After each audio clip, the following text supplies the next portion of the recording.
Hello everyone, सभी को नमस्कार। मैं एम्स दिल्ली से रवि कुमार गुप्ता आपका हार्दिक स्वागत करता हूं, हार्दिक अभिनंदन करता हूं आपके अपने स्केलेटन नर्सिंग के इस ऑनलाइन प्लेटफॉर्म के ऊपर।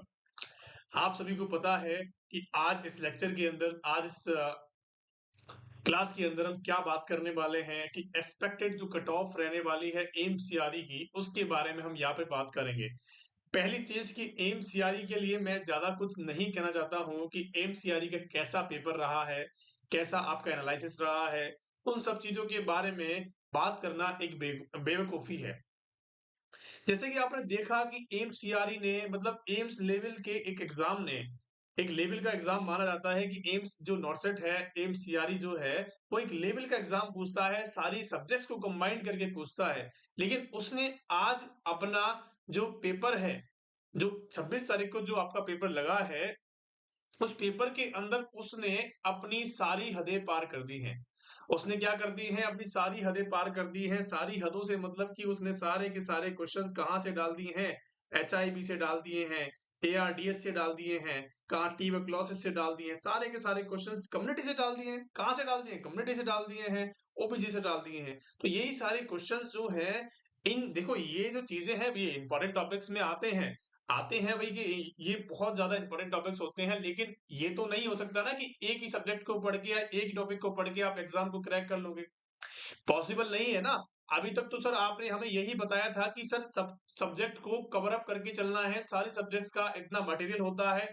एक हम कहते हैं ना कि आपका जो एग्जाम है, आपका जैसे 10th बोर्ड के एग्जाम होते थे, 10th बोर्ड के एग्जाम होते थे, तो आपका सिलेबस जो है, एक सिलेबस का क्राइटेरिया जो था ना, जो सिलेबस का क्राइटेरिया जो होता है कि एक फिक्स होता है।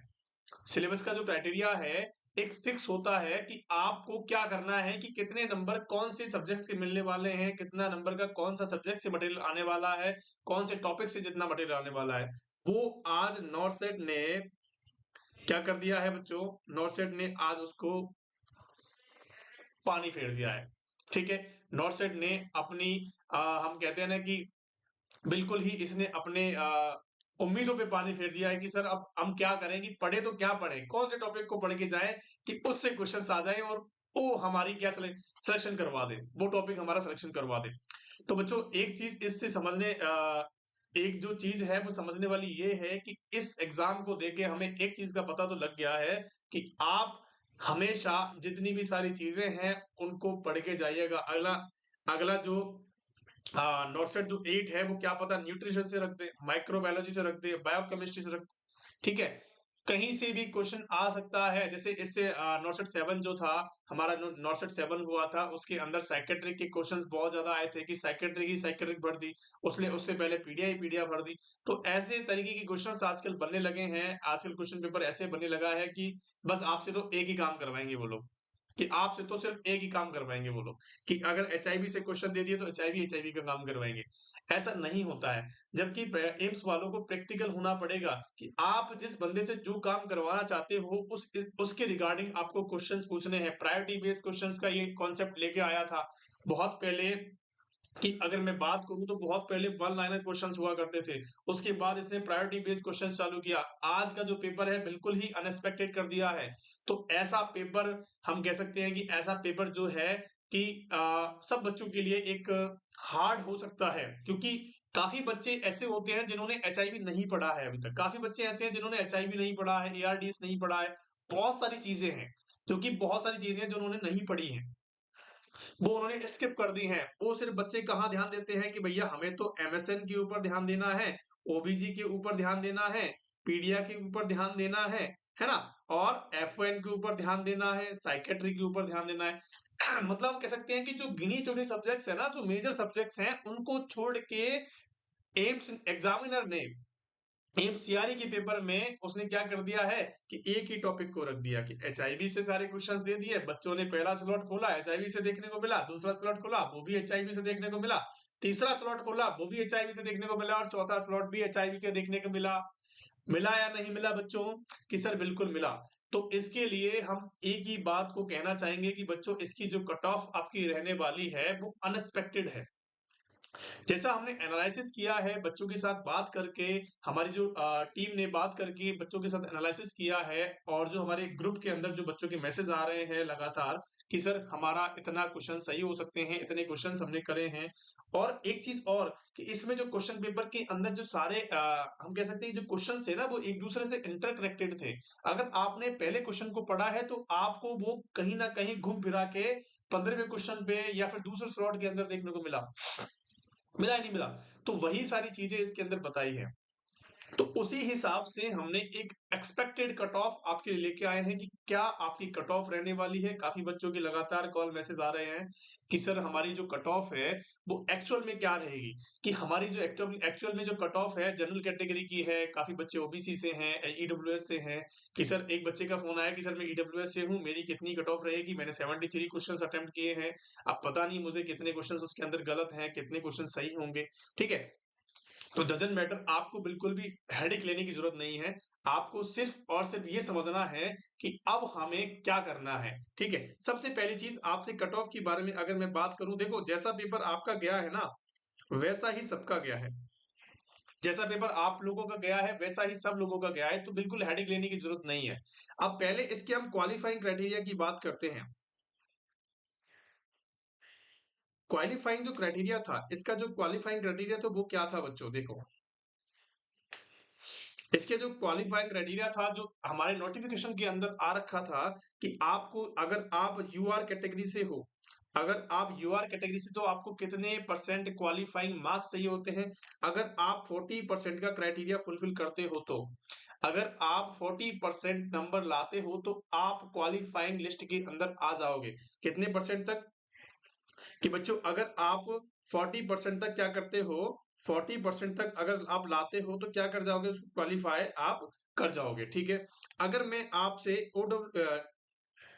ओबीसी की बात करूं तो ओबीसी जो कैंडिडेट्स के लिए यहाँ पे क्वालिफाइंग क्राइटेरिया बताया गया था 35% का बताया गया था।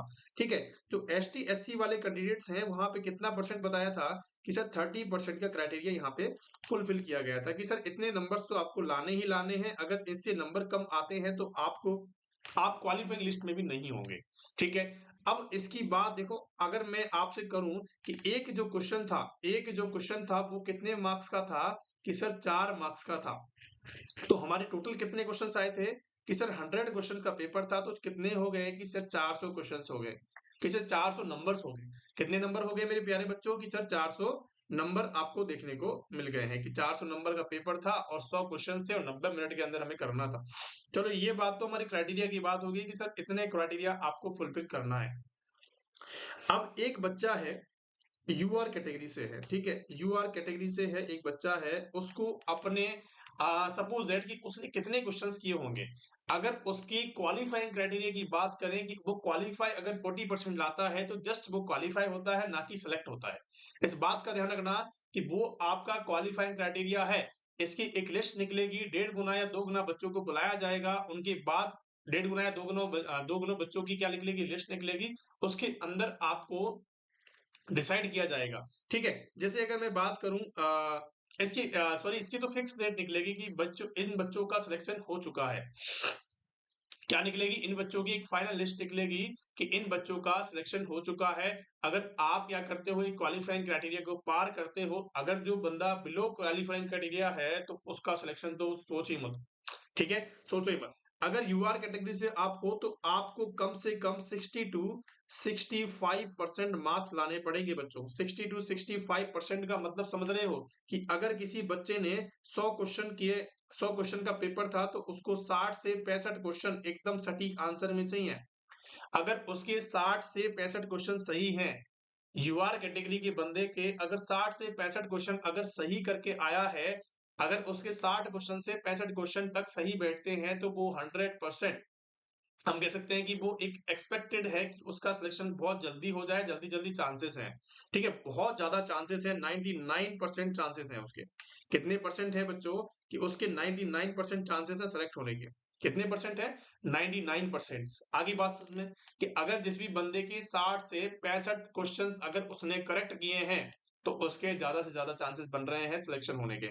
अगर यहाँ पे अगर मैं बात करूँ आपसे, अगर मैं आपसे बात करूं कि सर आपने क्या किया है कि सर 60 क्वेश्चन का क्राइटेरिया आपने फुलफिल किया है, सपोज दैट, ठीक है, 60 क्वेश्चंस का आपने क्राइटेरिया फुलफिल किया है, तो 6 चौका 24 मतलब 240 नंबर अगर किसी बंदे के आ रहे हैं तो वो 99% चांसेस बनते हैं। क्या मेरी बात समझ में आई? क्या मेरी बात समझ में आ गई?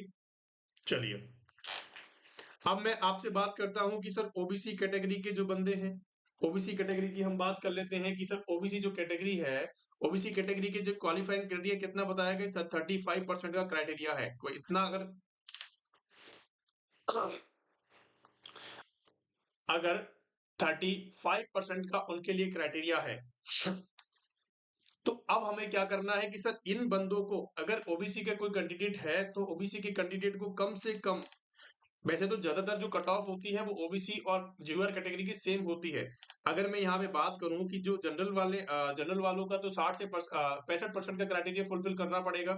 ओबीसी और ईडब्ल्यूएस की बात करें तो ओबीसी ईडब्ल्यूएस वाले बंदों को कम से कम 55% से लेके 60% तक का क्राइटेरिया जो है वो आपको फुलफिल करना पड़ेगा। इतना परसेंटेज अगर आप लेके चलते हो तो आपका सिलेक्शन निश्चित है बच्चों। मेरी बात समझ में आई? मैंने क्या बताया कि ईडब्ल्यूएस और ओबीसी वाले जो कैंडिडेट्स हैं उनको 55 से 60% का क्राइटेरिया उनको निभाना पड़ेगा।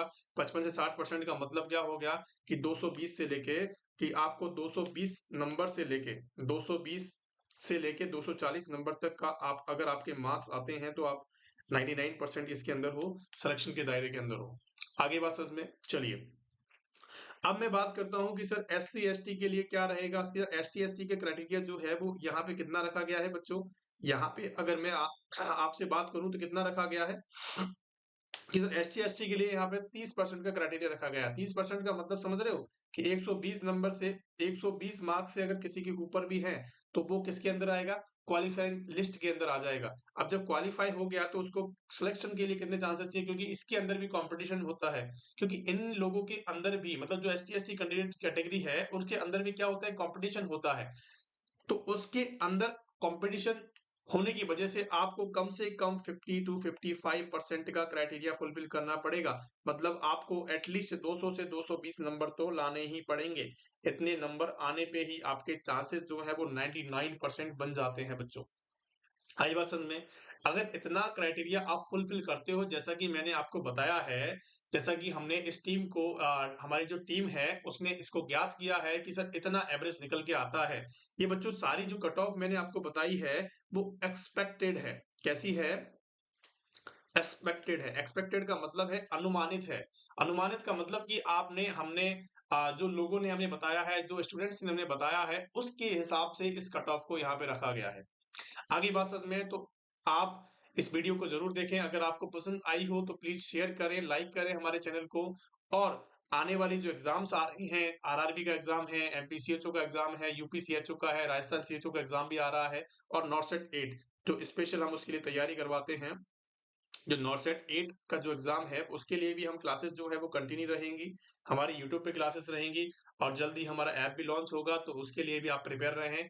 सारी चीजें आपके लिए अवेलेबल करवाई जाएंगी। तो thank you so much for being there. और टेलीग्राम चैनल से हमारे जुड़ने के लिए आप हमारे डिस्क्रिप्शन में लिंक दे रखा है, वहां से आप टेलीग्राम पे जुड़ सकते हो। वहां पे हमारी सारी पल पल की अपडेट्स होती हैं, क्वेश्चन आंसर्स होते हैं, एंड देन जहां जो भी चीजें हम पढ़ाते हैं उसकी पीडीएफ वहां पे अवेलेबल हो जाती है। बहुत सारे डेली क्वेश्चन आंसर चलते रहते हैं, बहुत सारे काफी बच्चे जुड़े हुए हैं, तो आप जाके जुड़े। Thank you so much for being there. किसी भी क्वेरी होती है तो आप हमारे कमेंट बॉक्स में कमेंट कर सकते हैं, टेलीग्राम पे मैसेज कर सकते हैं। Thank you so much for being there.